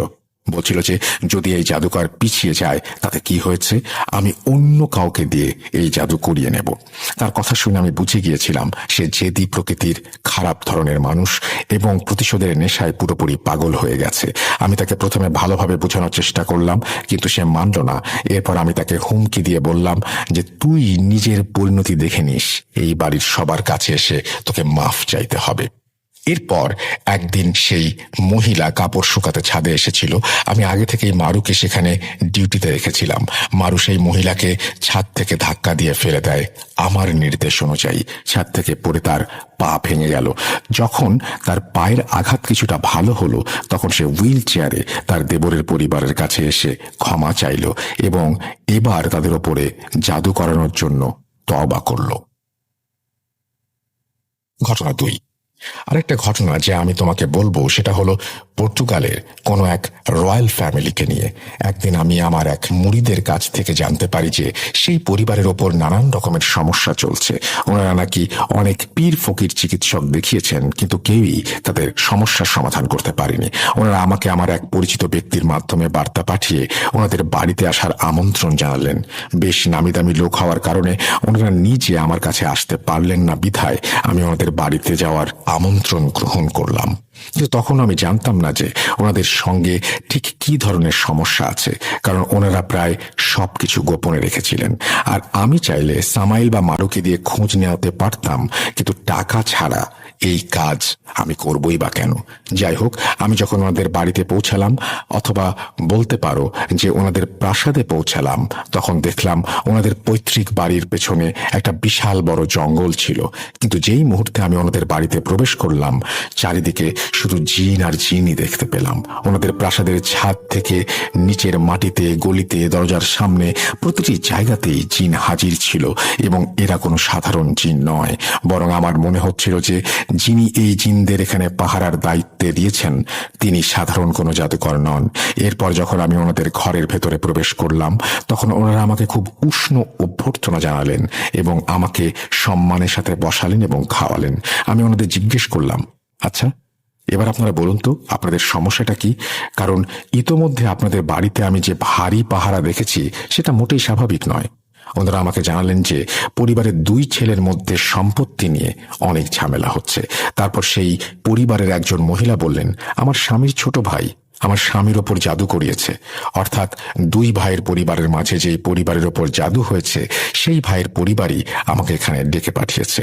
ছোট একটা ছেলে আমার পাশে দাঁড়িয়ে বলল, আব্বু যেন কেমন করে আন্টি। আমি তাকে জিজ্ঞেস করলাম, তোমার আব্বু কোথায়? তখন সেই ছেলের মা বললেন, ওর আব্বু ওপরে ঘরে আছে, কিন্তু আপনি আগে বুঝে নিন এই কাজটা আপনি করতে পারবেন কিনা। আমি বললাম, আমি পারবো, আমাকে নিয়ে চলুন। সেই জাদুকর এই বাড়ির ওপর যত জিনের ডিউটি বসিয়েছিল তারা আমাকে দেখে খুবই সতর্ক হয়ে গিয়েছিল। তারা সব দিক থেকে আমাকে গভীরভাবে পর্যবেক্ষণ করছিল এবং ভয় দেখানোর চেষ্টা করছিল। কিন্তু যেহেতু আমি আমার নিরাপত্তা নিয়ে এসেছিলাম, অর্থাৎ সামাইল এবং মারু যেহেতু আমার সাথেই ছিল, সেহেতু তারা আমার উপর আক্রমণ করতে পারছিল না। যখন সেই মহিলা আমাকে ওনার হাজবেন্ডের ঘরে নিয়ে গেল, আমি তখন দেখলাম যে ওনার হাজবেন্ড নিজের ঘরে এদিক থেকে ওদিকে হাঁটছে। ওনার ঘরে ঢুকতে আমি বুঝতে পারলাম যে ওনাকেও কেউ পজেস করেছে এবং উনি এই মুহূর্তে পজেস অবস্থাতেই আছেন। ওনার সম্পূর্ণ ঘর যেন ছায়ায় ডুবেছিল। এত আলো থাকার পরেও সেখানে ঘন কালো অন্ধকার যেন সবকিছু ঢেকে দিয়েছিল। প্রথমেই সেই মহিলার হাজবেন্ড আমার দিকে তাকিয়ে জিজ্ঞেস করলো, আরে ভাই, তুই তো আগে লোকজনদের উপর জাদু করতিস, এখন জাদু নামানোর জন্য আসিস? উনি আমার সাথে বাংলা ভাষায় কথা বলছিলেন, যদিও তিনি বাংলা জানতেন না। এমনকি ওনার পরিবারের কেউই বাংলা জানত না। আমার সাথে কথা বলার জন্য ওনারা একজন অনুবাদক রেখেছিলেন যে আমাদের একে অপরের কথা বুঝিয়ে দিচ্ছিল। ওনার পরিবারও সেই মহিলার হাজবেন্ডকে বাংলায় কথা বলতে দেখে রীতিমতো অবাক হয়ে গিয়েছিল। আমি ওনাদের বললাম, আপনারা একটু বাইরে গিয়ে বসুন, আমাকে একা একা রোগীর সাথে কথা বলতে দিন। এখন যেহেতু উনি একজন রয়্যাল ফ্যামিলির ওয়ারিশ, সেহেতু ওনার কিছু প্রোটোকল ছিল। ওনারা আমাকে একা রেখে যেতে একটু ভয় পাচ্ছিলেন। ওনাদের নিরাপত্তা কর্মীরাও আমাকে একা ওনার সাথে কাজ করতে দিচ্ছিলেন না। অবশ্যই আর কোনো উপায় না দেখে ওনাদের পরিবার আমার কাজের অনুমতি দিলেন। ঘরের ভেতরে যেতেই আমি ওনাকে জিজ্ঞেস করলাম, বল তুই কে এবং এনাদের কেন বিরক্ত করছিস? সেই ব্যক্তি একটি কর্কশ পুরুষ কণ্ঠে আমার সাথে কথা বলতে লাগলো। আমি কিছুক্ষণ চুপ থেকে আমার জানা জাদুর পড়াগুলো পড়ছিলাম। এমন সময় হঠাৎ ওনার আওয়াজ মেয়েলি হয়ে গেল।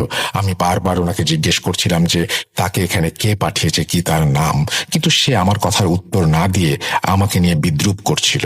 এবার আমি রেগে গেলাম, একটা মোমবাতিতে আগুন দিলাম এবং সেটা সেই পজেস ব্যক্তির নাকের কাছে ধরলাম, যা জিনকে পুড়িয়ে মারার পদ্ধতি। যেই আমি মোমবাতি জ্বালিয়ে আমার জাদুর আয়াত পড়ে কাজ করতে শুরু করলাম, কিছুক্ষণের মাঝেই জিনটা পুড়ে ছাই হয়ে গেল। কিন্তু জিনটা পুড়ে যাওয়ার পর যেটা হলো সেটা আমি কখনো ভাবিনি। আমি এই ঘরটাকে বেষ্টনী দিয়ে ঘিরে রেখেছিলাম, তবুও বাকি জিনগুলো ভেতরে ঢুকতে শুরু করলো। আমি হতবাক হয়ে গেলাম যে আজ পর্যন্ত কেউ আমার এই বেষ্টনী পার করতে পারেনি। বেষ্টনী ভাঙতে পারলেও তারা আমার উপর হামলা করতে পারছিল না সামাইল আর মারুর জন্য। আমি বুঝতে পারছিলাম যে তাদের পেছনে যে কেউ আছে সে খুবই শক্তিশালী। আমি আমার জানা সবচেয়ে শক্তিশালী আমল বের করলাম, যেটা আমি আগে কখনো ব্যবহার করিনি, কারণ কখনো প্রয়োজন পড়েনি। যেই আমি সেটা পড়তে শুরু করলাম, জিনগুলো সব ঘর থেকে বেরিয়ে চলে যেতে লাগলো। কিন্তু ওই পজেস ব্যক্তির ওপর নতুন এক জিনের আবির্ভাব হলো। সে আমাকে বলছিল যে আমাদের জাদুকর আপনার সাথে দেখা করতে চাইছে। আমি সামাইলকে বললাম, ওর সাথে যাও এবং দেখা করো সেখানে কি হচ্ছে আর কে এই ব্যক্তি যে এই লোকের উপরে কালো জাদু করেছে। সামাইল সেই জিনের সঙ্গে সেই জাদুকরের ডেরায় গেল। সে সেখান থেকে ফিরে এসে আমাকে বলল সেখানে প্রায় 14 জন জাদুকর আছে। এটা একটা আফ্রিকান দেশ যেখান থেকে এই জাদু করা হচ্ছে। সেই জাদুকর বার্তা পাঠিয়েছে যে যদি আমরা একে অপরের সঙ্গে লড়াই করি তাহলে দুজনেরই জীবন বিপদের মুখে পড়তে পারে। তাই ভালো হবে যদি আমরা নিজেরা লড়াই বন্ধ করি এবং এই সমস্যার সমাধান খুঁজে বের করি। সেই জাদুকর আমাকে সেই ব্যক্তির নামও বলেছিল যে এই জাদু করতে আদেশ দিয়েছে। আমি এরপর সেই পজেস ব্যক্তির ওপর থেকে পজিশনের সমস্যার কাজটা শেষ করলাম এবং ওনার পরিবারকে পুরো পরিস্থিতির খবর জানিয়ে দিলাম। ওনাদের পরিবারের সন্দেহ যে ব্যক্তির ওপর ছিল, সেই সন্দেহই ঠিক ছিল। নিজের আপন ছোট ভাই তার নিজের বড় ভাইয়ের ওপর সম্পত্তির লোভে জাদু করিয়েছে। ছোট ভাইটা শহরের বাইরে থাকায় তাকে জলদি বাড়িতে ফেরার জন্য খবর পাঠানো হলো। পরের দিন ছোট ভাই আসার পরে সে আমাদেরকে জাদুকরের লোকেশন বলে দিয়েছিল, যার মাধ্যমে সে এই জাদু করাচ্ছিল। কারণ আমার দেয়া এত সব প্রমাণ দেখে ছোট ভাই যথেষ্ট ভীত হয়ে গিয়েছিল এবং সবকিছু স্বীকার করতে বাধ্য হয়েছিল। এরপর সে এই জাদু তুলে নেবে বলে সবাইকে আশ্বস্ত করে। এখন যেহেতু দুটো পক্ষই পিছিয়ে এসেছে, সেহেতু ওনারা নিজেরাই সেই সম্পত্তির বিরোধটাও শান্তিপূর্ণভাবে মিটিয়ে ফেললেন। সেই রয়্যাল ফ্যামিলি আমাকেও একটা বড় পুরস্কার পাঠিয়েছিলেন। এরপর এই ঘটনাগুলো বলার কারণ হলো যে যারা আমাকে জাদুকরি বলেছে তাদের উদ্দেশ্য করে এসব বলা। এগুলো আসলে জাদু বললেও কোনো জাদু নয়। এগুলো আসলে একটা প্রক্রিয়া যার মাধ্যমে আমি খারাপ কাজও করতে পারি, ভালো কাজও। আপনাদের সবাইকে আন্তরিকভাবে ধন্যবাদ জানাই এই ঘটনাটি শোনার জন্য, এবং রাসেল ভাইকে ধন্যবাদ জানাই এত কষ্ট করে এত সুন্দর ভাবে উপস্থাপন করার জন্য। ঘটনাটি যদি আপনাদের কাছে এতটুকু ভালো লেগে থাকে তবে আপনাদের কাছে কৃতজ্ঞ থাকবো, আর যদি ভালো না লেগে থাকে তাহলে আমি আপনাদের কাছে ক্ষমা প্রার্থী। আমি আবারও বলতে চাই যে এই জাদুকরণী মহিলার ভাষ্যের কোনো দায়িত্ব আমি নিচ্ছি না। সকলের সুস্থতা কামনা করে মোহাম্মদ সাবিত আলম আজ বিদায় নিচ্ছি। আবারও ফিরে আসব নতুন কোনো সপ্তাহে নতুন কোনো ঘটনা নিয়ে। ভালো থাকবেন। আল্লাহ হাফেজ। এই বলে সাবিত আলম তার ঘটনা শেষ করেছেন। বেশ লম্বা একটা ঘটনা, এবং যে ঘটনাটি তিনি শেয়ার করেছেন, এবং তিনি দুটো ভাগে এই ঘটনাটি প্রথমে ভাগ করেছিলেন, তারপরে একসাথে দুটো ঘটনা পাঠিয়েছেন তিনি। একটি ঘটনারই দুটি অংশ ছিল, সেটা একসাথে করে পাঠিয়েছেন। থ্যাংক ইউ সাবিত আলম, আপনাকে অসংখ্য ধন্যবাদ, এবং আশা করছি যে আপনাদের কাছে ওই ঘটনাটি ভালো লেগেছে। আমি এখানে আসলে কোনো মন্তব্য করতে চাই না, কারণ আমি নিজেকে পারতপক্ষে আমি সবসময় নিজেকে খুব স্বল্প জ্ঞানী মনে করি, বিশেষত এই সমস্ত ব্যাপারে যেখানে আমার জ্ঞান নেই, যেখানে আমার কোনো কিছু জানা নেই, সেখানে আমি কোনো মন্তব্য আসলে করতে চাই না। আর বাকিটা সাবিত আলম নিজেই বলে দিয়েছেন, যেহেতু উনি স্টোরি টেলার, উনি যেটা বলেছেন সেটাই আমার কাছে মনে হয় যে আপনাদের কাছে গ্রহণযোগ্য বেশি হবে। আমি চলে যাব আমাদের পরবর্তী ঘটনায়।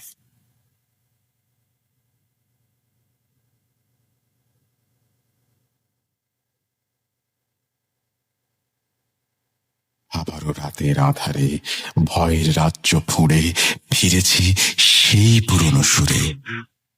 বিশ্বাস করা বা না করা আপনার ব্যাপার, but the old music comes alive. Bhoot.com. The fear returns with Russell. Welcome back. আপনাদের সবাইকে স্বাগত জানাচ্ছি, আমি রাসেল। অদ্ভুত রকমের একটা ঘটনা শুনলাম, এবং এই ঘটনা পড়ার সময় আমি বিভিন্নভাবে অস্বস্তি বোধ করেছি, এবং আমি সাবিতকে ফোন দিয়েছিলাম। সাবিতের সাথে আমি কথা বলেছি যখন ঘটনাটি পড়ছিলাম, আমি তখনই যে কেন এরকম একটা অবস্থা। যাই হোক, আমি এটা নিয়ে কোনো মন্তব্য করতে চাই না, কারণ আমি এইগুলো এত কম বুঝি। একটু আগেও বললাম যেটা নিয়ে মন্তব্য করলে হয়তো শুধুমাত্র আপনাদের হাসানো হবে, এবং আমি হাসির পাত্র হয়ে উঠব। যাই হোক, সাবিত প্রথম ঘটনাটি যেমন আপনাদেরকে শোনানোর জন্য লিখে পাঠিয়েছিলেন, এর পরবর্তী ঘটনাটা সাবিত নিজের মুখেই বলবেন। তো আমরা সরাসরি চলে যাব সাবিত আলমের কাছে, এবং সাবিত আলম একটা ঘটনা আপনাদের নিজের মুখে বলে শোনাবেন। আপনারা জানেন যে সাবিত আলম শুধুমাত্র চমৎকার লেখেনি না, তিনি চমৎকার একজন স্টোরি টেলার। সুতরাং তার কণ্ঠে তার বলা ঘটনাটিও আশা করছি আপনাদের ভালো লাগবে। দেরি না করে চলুন শুনে আসি। আসসালামু আলাইকুম রাসেল ভাই এবং প্রিয় শ্রোতা বন্ধুরা, কেমন আছেন আপনারা? আমি আল্লাহর রহমতে সবসময় ভালো আছি। আমি মোহাম্মদ সাবিত আলম, ভোট.com এর মডারেটর বলছি, ময়মনসিংহ বিভাগ থেকে। আজকে আমি আপনাদের সামনে নিয়ে এসেছি সম্পূর্ণ নতুন একটি ঘটনা, যে ঘটনাটি আমার সাথে শেয়ার করেছেন আশরাফুল ইসলাম নামের একজন ব্যক্তি। ঘটনাটি মূলত ঘটেছিল ওনার ভাইয়ের সাথে। ওনার ভাইয়ের ঘটনাটি আজকে আমি নিজের ভাষায় ওনার কাছ থেকে শুনে আপনাদের সামনে উপস্থাপন করছি। শুরুতেই বলে রাখি, ঘটনাটি ঘটেছিল 2022 সালে ময়মনসিংহের কোনো একটি জায়গায়। চলুন এবার ঘটনার দিকে যাওয়া যাক। আশরাফুল সাহেব বলছেন যে উনার ভাই খুবই মেধাবী এবং খুবই চতুর একজন মানুষ ছিলেন।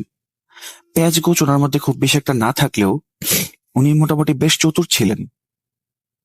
চতুরত্ব বলতে উনি ওনার কাজের ক্ষেত্রে খুবই বেশি ডেডিকেটেড ছিলেন এবং পড়ালেখায় খুব ভালো ছিলেন। ইভেন উনি তার পড়াশোনার জীবনে বেশিরভাগ জায়গাতেই পড়েছেন স্কলারশিপের মাধ্যমে। এতে করে বোঝা যায় যে আসলে উনি কতটুকু মেধাবী ছিলেন। উনি বাংলাদেশের কোনো একটি জায়গায় ভালো একটি অফিসে চাকরি করতেন। তখন আশরাফুল ভাই পড়তেন বাংলাদেশের কোনো একটি নামিদামি ইউনিভার্সিটিতে। ওনার ভাই একদিন সকালবেলা বাসায় এসে ওনার আব্বু আম্মুকে জানান যে উনি একটি ট্যুরে যেতে চান, যে ট্যুরটি উনি বন্ধু বান্ধবদের সাথে যাবেন খাগড়াছড়ি এবং বান্দরবানের পাহাড় সাইড এলাকাতে। এখানে একটা কথা বলে রাখি যে আশরাফুল সাহেবের ভাইয়ের নাম ছিল ইসমাইল সাহেব। তো ইসমাইল সাহেব যখন বললেন যে উনি ট্যুরে যাবেন, তখন ওনার মা বাবা বিনা কোনো বাধায় রাজি হয়ে গেলেন। শুরুতে বলে রাখা ভালো যে ইসমাইল সাহেব কখনো মজা পছন্দ করতেন না। ইভেন উনি কারোর সাথে অকারণে মজাও করতেন না। এটা ছিল ওনার একটা গুণ। ট্যুর থেকে ফিরে আসলে ওনার বিয়ের কথা চলবে এই বলে জানিয়ে দিলেন ওনার বাবা মা ওনাকে। এই কথা জানানোর পরে ওনারও কোনো আপত্তি ছিল না আসলে বিয়ে শাদী করতে। তো পরিবারের বাকি যে ভাই বোনেরা ছিল ওনারা বেশ ভালোই খুশি হন যে পরিবারে একটা সুন্দর সময় আসতে যাচ্ছে, একটা সুন্দর টাইম আসতে যাচ্ছে যেখানে হচ্ছে বড় ভাইয়ের বিয়ে হবে, পরিবারের মধ্যে একটা সুন্দর একটা অনুষ্ঠান হবে। খুবই মানে সুন্দর একটি সময়। শুধুমাত্র দেরি ছিল ওনার ভাইয়ের ট্যুর থেকে ফিরে আসা। যথারীতি ইসমাইল ভাই ওনার ট্যুরে চলে গেলেন। 7 দিন পর ইসমাইল ভাই ট্যুর থেকে ফিরে আসলেন। ওনার ট্যুর থেকে ফিরে আসার পরে ওনার পরিবার বেশ উৎফুল্ল হয়েছিলেন, কিন্তু সেই উৎফুল্লতা বেশি দিনের জন্য বা বেশিক্ষণের জন্য বলা ভালো, বেশিক্ষণের জন্য স্থায়ী হয়নি। কারণ উনি সবসময় অফিস থেকে হোক বা যেখান থেকেই হোক বাসায় ফিরে সবসময় ওনার আব্বু আম্মুর অবস্থান জিজ্ঞেস করতেন যে আব্বু তুমি কেমন আছো, আম্মু তুমি কেমন আছো, বা ভাইদেরকে খোঁজ নিতেন যে তোমরা কেমন আছো, বোনদের সাথে কিছুক্ষণ কথাবার্তা বলতেন। কিন্তু এবার ট্যুর থেকে ফেরার পরে উনি কারোর সাথে কোনো কথা না বলে একেবারে ডিরেক্ট উনার নিজের রুমে গিয়ে দরজায় তালা লাগিয়ে দিলেন। এই অবস্থা দেখে পরিবারের বাকি সদস্যরা মোটামুটি অবাক হয়ে যান যে এটা কি হলো। ইসমাইল তো কখনোই এরকম করে না। ও তো বাসায় এসে সবার আগে হচ্ছে মানুষের স্বাস্থ্য সম্পর্কে জিজ্ঞেস করেন, বাসায় থাকা সকল মানুষের। তো আজকে এটা কি হলো আসলে? যাই হোক, ওনারা চিন্তা করলেন যে ও হয়তোবা টায়ার্ড, এই কারণে হচ্ছে ও আজকে ঘুমাবে, এই কারণে নিজের রুমে চলে গেল, হয়তোবা খাওয়া দাওয়া করে এসেছে বাহির থেকে। সেদিনের মতো উনি ঘুমিয়ে গেলেন। তো আশরাফুল সাহেব যিনি ঘটনা বলছেন উনি বললেন কি যে ভাই কি রাতে খাওয়া দাওয়া করবে না? ওনার আম্মুকে উনি বললেন যে আমি তাহলে ভাইকে ডেকে নিয়ে আসি। তো ওনার আম্মু বললেন যে না থাক, দরকার নেই, ওকে ডাকার দরকার নেই, ও ওর মতো আজকে ঘুমাক। তো সেদিনের মতো খাওয়া দাওয়া শেষ করে সকলেই ঘুমিয়ে গেলেন। এর পরের দিনের ঘটনা, সকল ভাই বোনেরা এবং বাসার মা বাবা যারা আছেন সবাই ঘুম থেকে উঠে গেলেন, কিন্তু সেখানে ইসমাইল ভাইয়ের কোনো উপস্থিতি দেখা গেল না।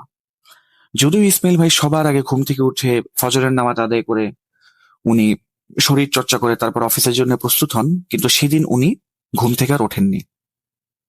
আশরাফুল ভাই একটু চিন্তা করলেন যে কি ব্যাপার, ভাই তো প্রতিদিন এরকম সকাল সকাল উঠে পড়ে, আজকে ওনার কি হলো যে উনি ঘুম থেকে এখনো উঠলেন না? আসলে কোনো সমস্যা হলো কিনা উনি বুঝতে পারছিলেন না।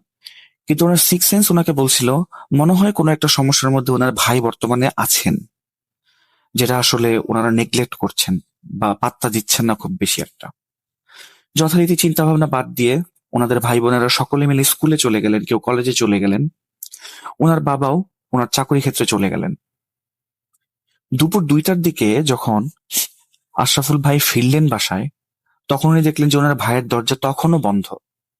উনি ওনার মার কাছে গেলেন, ওনার মাকে বললেন যে মা, ভাই কি এখনো ঘুম থেকে ওঠে নাই? ওনার মা বললেন যে না বাবা, তোমার ভাই তো এখনো ঘুম থেকে ওঠে নাই, কি যে হচ্ছে, আমার খুবই চিন্তা হচ্ছে তোমার ভাইকে নিয়ে। এরপরে আশরাফুল ভাই ইসমাইল ভাইয়ের রুমের সামনে গিয়ে ওনাকে ডাকাডাকি শুরু করলেন, কিন্তু কোনো সাড়া শব্দ পাওয়া যাচ্ছিল না। কোনোভাবেই ডাকাডাকির ফলে কোনো সাড়া শব্দ ওনার ছিল না। এরপরে ইসমাইল ভাই চিন্তা করলেন কি যে ভাইয়ের আবার ভেতরে কিছু হয়ে গেল কিনা। ওনার মাও বেশ চিন্তিত অবস্থায় ছিলেন। আস্তে আস্তে পরিবারের বাকি সদস্যরা ফিরে আসতে শুরু করলেন এবং আশরাফুল ভাই ওনার বাকি ভাইদেরকে নিয়ে ইসমাইল ভাইয়ের দরজাটা ভেঙে ফেললেন। দরজা ভেঙে ভেতরে ঢুকে দেখেন যে ইসমাইল ভাই তখনও ঘুমাচ্ছেন, মোটামুটি প্রায় নাক ডেকে ঘুমাচ্ছেন উনি। উনি অনেকবার হচ্ছে ইসমাইল ভাইকে ডাক দিলেন, সাড়া লাগালেন যে ভাই কি ব্যাপার, তুমি এখনো ঘুম থেকে ওঠো না, কি কারণে, কি সমস্যা, তোমার কি হয়েছে বলো। ইসমাইল ভাই একটু করে চোখটা খুললেন এবং বললেন কিছু, তোমাদের কি সমস্যা? আমার যে ঘুম আসছে তোমরা কি দেখতে পাচ্ছ না? আমি ঘুমাচ্ছি, আমাকে ঘুমাতে দাও, আমি পরে ঘুম থেকে উঠবো, তোমরা এখন যাও। ওনার মা সহ বাকি ভাই বোনেরা সবাই ইসমাইল ভাইয়ের রুম থেকে বেরিয়ে চলে এলেন। কিছুটা স্বস্তি বোধ করছিলেন ওনারা যে ইসমাইল ভাইয়ের কিছু হয়নি বা উনি সুস্থ অবস্থাতেই আছেন। ইসমাইল ভাইয়ের মা চিন্তা করছিলেন কি যে ও অফিস আজকে হয়তো এই কারণে যায়নি, কারণ ওর শরীরটা হয়তো বেশি একটা ভালো নেই, ও হয়তো বাবার ছুটিয়ে নিয়েছে, তো ঘুমাক, সমস্যা নেই। সেই দিন উনি মোটামুটি প্রায় রাত 9টা পর্যন্ত ঘুমিয়েছিলেন এবং যখন রাত 9টা বাজে তখন ইসমাইল ভাইয়ের বাবা বাড়ি ফিরে আসলেন। বাড়ি ফিরে এসে উনি আশরাফুল ভাইকে ডেকে জিজ্ঞেস করলেন, তোমার ভাই কি এখনো ঘুম থেকে ওঠেনি? আশরাফুল ভাই বললেন যে না, আমার ভাইয়া তো এখনো ঘুম থেকে ওঠেনি, ওকে কি ডাক দিব? তো ওনার বাবা বললেন যে হ্যাঁ, তোমার ভাইকে গিয়ে ডাকো। আর ইসমাইল ভাইয়ের আব্বু ওনার আম্মুকে বলেন কি যে, বুশরা তুমি হচ্ছে আজকে আমাদের খাবারটা ছাদে দিয়ে দাও, কারণ আজকের ওয়েদারটা খুব সুন্দর, হালকা হালকা বাতাস আছে, আমরা ছাদে বসেই খাবো। ইসমাইল ভাই এবং আশরাফুল ভাইয়ের আম্মুর নাম ছিল বুশরা এবং ওনার বাবার নাম ছিল মুস্তাকিম সাহেব। তো মুস্তাকিম সাহেবের কথা শুনে ইসমাইল সাহেবের আম্মু ছাদের মধ্যে সবার বসার একটা ব্যবস্থা করলেন।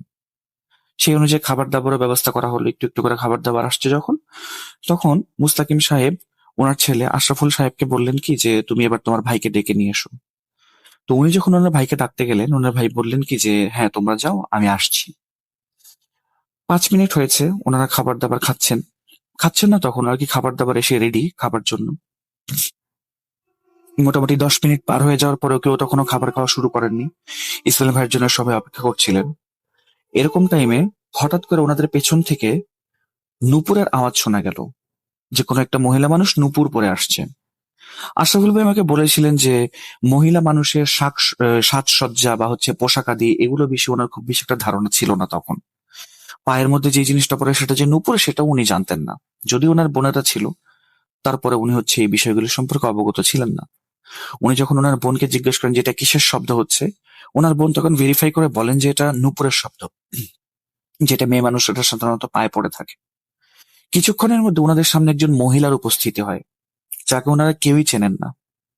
বাসার বাকি সকল সদস্য ওনাকে চেনার খুবই চেষ্টা করছিলেন যে এই মহিলাটা আসলে কে।